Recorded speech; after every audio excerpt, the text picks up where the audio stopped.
Hi, Dylan. Thanks for contacting me, and I hope to do your question justice. It would be wonderful if it was an easy question. It's kind of too fascinating to be easy. The question is, how many hexes does a sorcerer character move in an action, say a full action? And the question is whether it's equal to the value of stamina. For those of you who aren't familiar with Sorcerer, sort of the baseline human stamina with no particular development or sense of, they're good at it.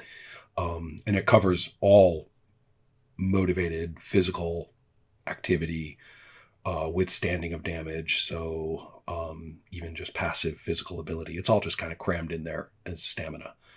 Well, anyway, so do you take a look at the stamina and say, well, 2, the aforementioned ordinary amount, which I didn't mention. Okay, 2. Player characters sort of grade up from 2, or maybe you're sometimes busted down to 1, depending on what the player wants. So anyways, say 1 to 5-ish. So is that the units that a character moves sort of freely? And what is the unit? And basically, how do you handle, movement in Sorcerer, to expand the question a little bit? Sorcerer belongs to a family of games in this regard, and the family of games reaches back pretty far. Games like Tunnels and Trolls and Dungeons and Dragons in their earliest forms were not particularly rigorous in terms of movement. Grid and hex maps appeared in the hobby quite quickly. And the family of games that proceeded with dedicated use of them, there were several, but I could give pride of place to early games by Steve Jackson, which used hexes.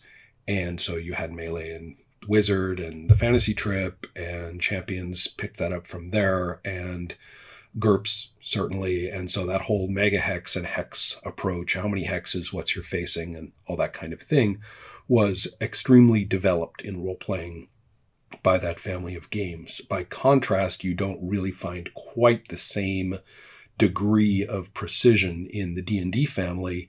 They've got their 10 by 10s, pretty much, was the unit of way old D&D. And the relationship of a character to those 10 by 10 units could be placed in a map. More and more and more of the convention in tournament play produced these more battle mappy approaches. But again, within that 10 by 10 frame, there was a lot of wiggle room. And the combat rounds back then were a minute. So exactly what a character did relative to their spacing in the room on their go was often spitballed and imagined, and hopefully not too negotiated at any given moment. But it certainly wasn't determined by just looking at where they were on the map in a moment-to-moment causal way. Well, okay, so that gives you sort of a little perspective on where things were. What about the family that Sorcerer belongs to? And I put that with RuneQuest. So we're going back to the mid-late 70s, along with the rest of these, and taking a look at something like this. This is the 79 publication. And the interesting thing, first of all, is that RuneQuest has pride of place as a dedicated, realistic combat system. And I don't think anybody has ever accused it of failing in this regard. And you'll notice a couple of things that are a little interesting about it. First of all, that movement is standardized for characters by just what kind of critter you are. You don't have much in the way of extra movement, or very little to concern yourself with that per person. Second, that placement is surprisingly abstract in this game. You have a suggestion that you might use miniatures or anything you want for relative positioning, to use as representational for relative positioning, but it is flatly taken as a given that this is mostly conducted as a theater of the mind. And if anybody had questions about where things are, they should ask. And so you have this basic idea that it's all talked through with everybody, and then you can use the little figures as reminders or whatever. But there really is no talk of any representation of spaces on a map, or how many spaces you get to go. It's just used in theater of the mind meters. And so that tradition is carried forth in a couple of ways. One is informally. As a veteran of many, many years of playing Champions, it's rather straightforward, fantasy trip, GURPS-ish family of hex mapping. We shifted more to the theater of the mind while retaining that language. So we talked about hexes, which were 2 meters in that game, and yet we would only use, a whiteboard or little figures or whatever, even like, a cup or something to say, okay, here, they're on, but you're back here, that kind of thing. And just spitballed and said, okay, so that's 40 meters there. Or we would say, well, you're perched on top of that drugstore and we all know this area. So, from there to there, that's about, 25 meters. So then we would just calculate everything based on those. So in practice, a fair amount of the hex map movement, even dedicated combat movement, could be handled much more informally. But what about games that followed the RuneQuest model, where plenty of things, the absolutely fine-grained details of precisely which weapon does what, and whether this gives you a bonus on that kind of attack, or this particular spin on damage and stuff like that, all of that's really fine-grained in RuneQuest, and yet running around is handled much less so. Relative representation through objects is used, but they actually make it quite clear that, a meter is a meter and it's an imagined meter in the game space, and that's all it is. So you find an extremely explicit version of this in one of the great games, 1989. This is the 1989 publication of Cyberpunk in its box, and I've pulled out of it here the famous Friday Night Firefly, which is Friday Night Firefight, which is the interlock man-to-man weapons combat system booklet. And, you've got your dudes on the back, and if you take a look at that, you can see that much like RuneQuest, we are not dealing with a just, roll once and let it happen, talk it through kind of combat system. No, we're talking about whether that, that particular hollow point round blew your bone apart in your upper arm. So it's, again, we're not talking about abstractions here. So what does it say? And somewhat similar to RuneQuest, in fact. We have a couple of things that look a little bit quantitative. It talks, for example, about you have a movement allowance, and you look at your MA, which is your movement allowance on your sheet, and that you multiply it by 4. And it says this is how many meters the character can run in a single turn. You can use up to 1/3 of this movement each phase, to do other things. Well, fine. So there's your movement allowance. And you think, okay, well, that's pretty, that's pretty quantitative. So where's my map, which has my meters so that I can see him run from here to there on my hex map? And the answer is interesting all of a sudden. It says, well, first of all, and this is not sufficient, but it is an interesting point, that again, there's no standardized map usage for the game. It simply says, pick a thing that you're going to use to represent a person, whether it's an army man or a, who knows what salt shaker, have that and call that a meter. And it also says, if your numbers don't come out exactly, particularly when you use that amount on your representational space, if you use that amount and say, okay, well, there's 5 meters over there, it says round. Never mind anything, under that or just over it, whatever, just round. Keep it real basic.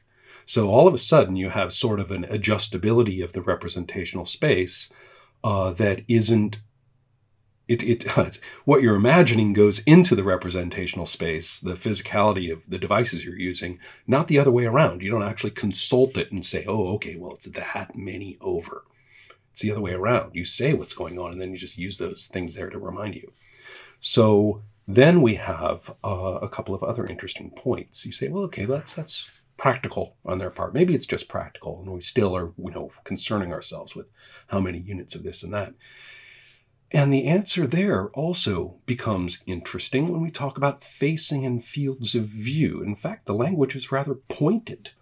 It specifically says that hex map logic works very well for war games over a very large area like acres and miles and stuff like that, but that it's flatly inappropriate. I mean, it's a very opinionated game. Flatly inappropriate for personal combat. They do point out in the first page back here, most 80% in fact gunfights occur within 21 feet of the respective targets. Some 40% of these happen within 8 feet or less. Most 60% occur in dimly lit and difficult conditions. And so they're bringing up that they're not very interested in the tactical elements of range and your skill as elements of who gets hit, that the outcome of a firefight is much more contingent and much more confusing and much more, not really subject to things like, well, I was one hex away, further than I wanted to be, so that's what happened. So to go back to this interesting language with that in mind, the truth is that real people don't run along following little hexagons drawn on the ground. Real people also don't face along the sides of a hexagon and never the corners. So they basically use a completely commonsensical approach with their little representations. They say, all right, there's your little salt shaker there, and which way is it looking? And okay, that's what it can see. Because we all know that's what a human can see when they're looking that way, and that's it. So both RuneQuest and Cyberpunk, again, both famed for their notably gory, high-impact combat, and also their strict attention to things like percentages to hit, bonuses, and stuff like that, are really loosey-goosey about the spacing, positioning, and opportunities of those things during play. It is assumed, it is expected that everybody is talking through the situation well enough to know. And they don't say it. Both of them use a very traditional game master mentality in writing, and I think it's implicit that somebody's going to hold the gavel about that. All right, no, that table under the window is not level with the window. It is, about half a foot, whatever, lower than the window. It just is. And somebody gets to say stuff like that. So, all right. This brings me to your reference to Call of Cthulhu. And I was noting that in your email. And you said every game I've played uses a hex map. And you listed Call of Cthulhu in there. And I blinked a little bit and I said, does it? So I went, and this is, unlike my early editions of the other two games, I confess I'm relying on 5.2. And text by Lynn Willis. And I will point out, first of all, that Call of Cthulhu is in the same family as RuneQuest. They're both under the blanket of the basic role-playing system, BRP. And I went and took a peek at some of their kind of movement-y, concerns. What I find is that it is very similar to that early RuneQuest. It talks about 8 units per combat round that a human can move, and all humans are the same. And that they're not interested in maximum speeds. They're interested in what you do when you're running around in an emergency. And there they say people are pretty much the same. So then here's an interesting point. Exact distances and rates are rarely important in the game. If the keeper wishes, each unit nominally stretches a yard to several yards, depending on the situation. Wow. That's even more extreme than the Cyberpunk thing about, rounding a meter up or down. I mean, that's that's in, meter to several meters. That's not rounding. That's, bubble gum, stretch and squish. So then it says, if distance and rate become important in the game, the keeper can provide specific measurements. Or better yet, answer the question in game terms you can get there in one combat round. Notice the logic. The logic is, practically speaking, how does this affect your opportunities? And whatever that does all of a sudden to this alleged map that we have, whether it suddenly makes a little bit of it smaller or larger, it just does. The map, again, insofar as it's present, which in the case of Call of Cthulhu, it's not. There's no mention made. The kind of maps you use are naturalistic rather than hex-based.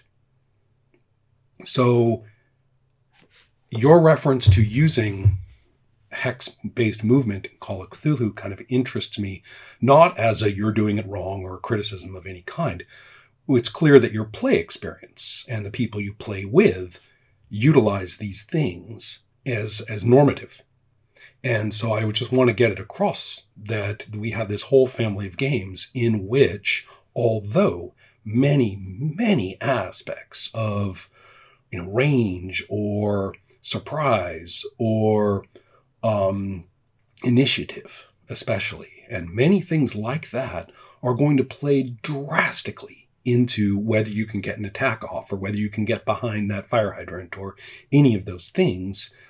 They do it without being deterministic based on the map itself, from the map into play. The map is used as an expression of what's said rather than the other way around. The things on the map that are somewhat more deterministic would be very blocky things, like, well, we're in a corridor that's about this wide, or we're on this particular city street, or you're on top of that building, or you're in a closet. All of those things do put those hard constraints on what can and can't be done, but they would do so whether or not they were drawn on a piece of paper or not. That's too many whether nots. Whatever. So I hope I'm making it clear that you can have a game that is, notable, in fact, for its, its brutality or its realism or its crunchiness, if you want to use that term, that does not rely on that particular subset of cause and effect while role-playing. All of this is a long way to go to answer your question, which is that Sorcerer sits squarely in these games. And like the other games, it doesn't concern itself with individual nuances from person to person.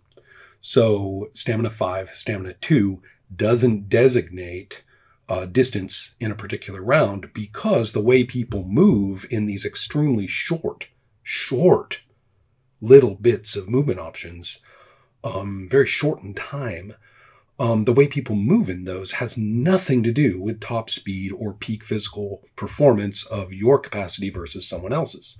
So Sorcerer does a little differently from the others in involving the roll-off of stamina, and usually against some form of stamina as a defensive reaction, in terms of, for example, getting there in time. Given that it is physically possible, given your own all shared, understood, space that you're playing in, given that everybody's got that, you say, okay, well, people move like humans in that. Now you say, but I do have a big ass stamina. Can't I get past that guy? As he's grabbing for the candlestick, I want to get it first. And say, that's what we have our stamina rolls for.